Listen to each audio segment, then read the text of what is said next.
Of course, what we have seen on the ground, actually since last spring, is that they are moving forces around, but that doesn't represent a real de-escalation.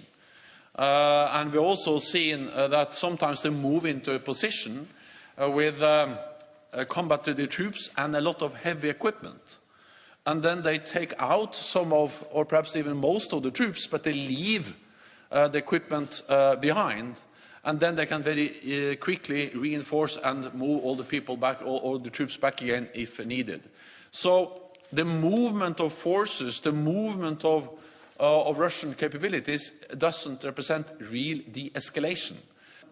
NATO strongly believes that all nations have the right to choose their own path, and the NATO's door remains open. The enlargement of NATO has been a great success. It helps to spread democracy, freedom, and ensure peace and stability across Europe for decades. So far, we have not seen any de-escalation on the ground from the Russian side.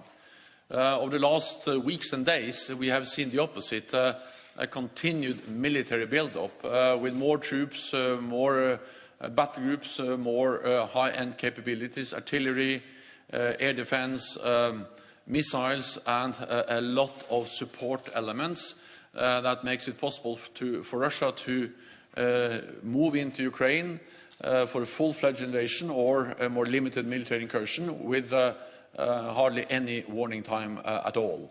That picture has not changed so far, but we monitor, we follow what they do, and we believe there is some ground for cautious optimism based on the signals and signs coming from Moscow that they're ready to continue to engage in a diplomatic effort, and we are ready to continue to engage in a diplomatic effort. I think fundamentally what we see is that two authoritarian powers, Russia and China, are operating together because they don't like a rules-based international order. They don't share our values, freedom, democracy. And that's also the reason why they try to deny sovereign democratic nations the right to choose their own future. They want a world where big powers can decide what smaller powers and countries can do.